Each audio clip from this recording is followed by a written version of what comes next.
I went to the kitchen to make pancakes even though I wasn't good at cooking. I didn't even remember how to make them, so I got out the cookbook. Not too long after I started, my dad came downstairs. "Good morning, Thomas," he said. "How are you feeling?" "I'm feeling great," I responded. "Are you making food?" "Yes." "Do you want me to help you?" "No, I got it." I walked over to the bowl with the milk in my hand and started pouring it in. I then turned to put the milk away and accidentally knocked the bowl over. I looked back to my dad, who was laughing. "I could use a little help," I said and chuckled. My dad walked into the kitchen to help me clean. After we cleaned up the gooey mess, we made a new bowl of batter for the pancakes. It only took a short amount of time to finish making them. As we did, Henry came back from his walk. "Good morning, son," Dad said to him. "Good morning," Henry said back, smiling. "Would you like a pancake?" "Of course." Henry walked over to the table and sat down. Dad put a plate in front of him with a pancake on it. He then placed 2 more plates down with pancakes on them and sat across from Henry. I sat next to Henry and started eating. "So where did you leave to this morning?" Dad asked Henry. "I was just walking around," Henry replied. "Oh, okay." He took a bite of his food. "It's a nice day for taking a walk." "Isn't every day nice for taking a walk?" I asked and chuckled. "You're right," Dad answered. He took a long pause as if he was thinking of something to say. "You seem very happy today, Henry." "I am," Henry said. "Any particular reason for that?" "Yeah, I've got a date today." "That's nice. Who with?" "Elizabeth Stanton." "Well, congratulations.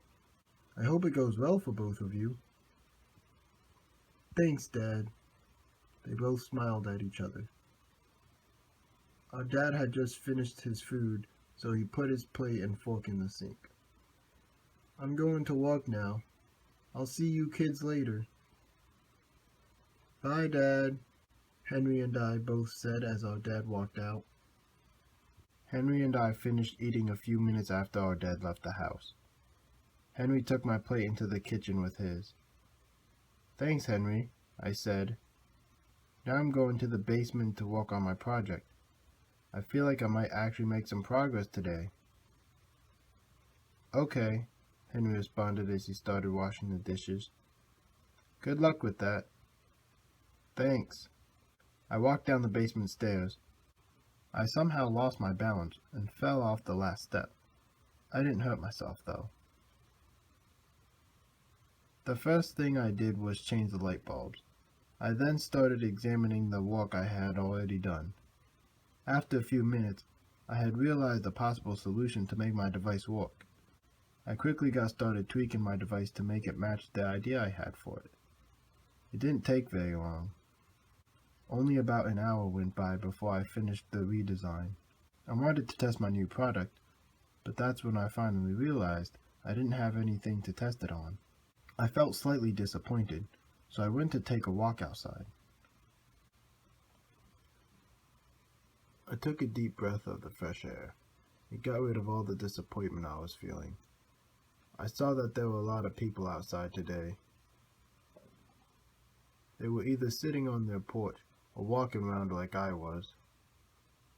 Everyone greeted me with a smile as I walked by, and I smiled back. The birds were chirping beautifully like always. It was wonderful to hear. I could listen to them for my whole life, and it would never get old. I found myself staring up at the clear blue sky. That's when I started thinking about the phone call I received from Richard about the storm. I should have known that he was just messing with me because of how long the town has not had a storm. 30 years without having a storm was weird to think about, especially since that record seemed to start as soon as the town started not having crime. Apparently the worst weather the town has gotten was a light drizzle and some wind. Coincidentally, I bumped into Richard, who was also staring at the sky. "Watch where you're walking, punk," Richard said jokingly, trying to mimic a common bully. "Hey, Richard," I simply replied. "What have you been up to?" "Nothing much, really, except a few pranks here and there. But I'm running out of new ideas, so I decided to take a walk. Maybe that will help me get some new ones. You seem to be having a good time." "Yeah, I guess. But I started wondering if that storm you were talking about would actually come." "Do you mean the storm that you made up?" "I already told you that I didn't call you that night. You see my phone and yours." "Oh, please. It's obvious that you deleted the calls.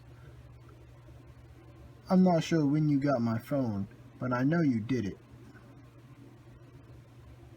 "Thomas, I know I make a lot of jokes, but I'm being serious about this." "It had to be you, Richard.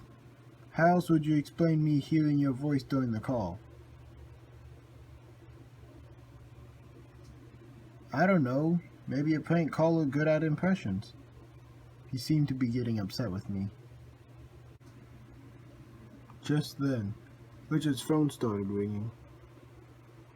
He slowly reached for it as if he was afraid to answer. "Hello?" he said as he held the phone to his ear. There was a pause as he waited for a response. Even the wind stood still with anticipation. Richard looked at his phone, then put it back in his pocket. "No answer," he stated. I didn't say anything back. His phone rang again, and he answered with a hello again.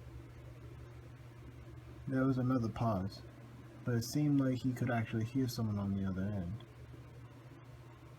"Okay," he said, before hanging up the phone. "I have to go." He turned around and quickly walked back the way he came. I stood still with a blank mind until he was out of my sight.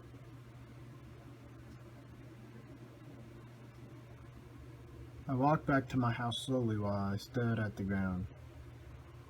I was completely unaware of my surroundings, so I was surprised that I made it directly home. I sat down on the chair I had on the porch and looked straight into the sky. I was in deep thought, worrying about who the prank caller could have been. It was still possible Richard was lying to me, but I started to doubt it. Even if Richard wasn't lying, it didn't mean a storm would come, so I wasn't sure why I started worrying about it. It was just a prank caller, I kept telling myself, but it didn't help. These thoughts danced around in my head until the sun went down. The moon was high, shining bright in the clear sky. The millions of stars shone bright too, but they seemed out of place. My head began to hurt from all the thinking, so I went inside to go lay down. Henry was already sitting on the couch when I walked in. "Hey, Thomas," he said dully. "Hey," I said back, confused. I thought you were supposed to be on a date with Elizabeth." "We already had it." "Wait, really?" "Yeah. I didn't even see you walk inside." "I know," he chuckled. "I tried to talk to you when I got back, but you just sat there staring into the sky. I thought you might have fallen asleep with your eyes open." "Dang, I really didn't notice you." I sat down next to him. "How did your date go?" "It was good. I'm just tired now." He yawned. "I'm gonna go to bed." He stood up and walked towards the stairs. "Wait, I gotta show you something." "What is it?" "Follow me outside." He did as I said. Once we were outside, I pointed to the stars. What am I looking at? Henry asked. The stars, I responded. Do they look normal to you? Um, I guess. Why? Are they supposed to look different? He sounded really confused. I don't know. They just look different to me. Maybe it's just one of those nights the planets are closer to each other or something. We both looked into the night sky. I feel like I can make out clear letters, like an S, an H, and an I. Well, I see a T at the end of those letters. He started laughing. At first I was confused, but then I started laughing a little too, once I got the joke. But honestly, he continued saying, I don't see where you see that, but there's so many stars in the sky, you can probably make out any letters if you look hard enough. Yeah, I guess you're right. Henry patted me on the back. Are you feeling okay? Yeah, I'm just tired, and I got a little headache from thinking too much. You should drink some water then, and lay down. You're right. We both went back inside.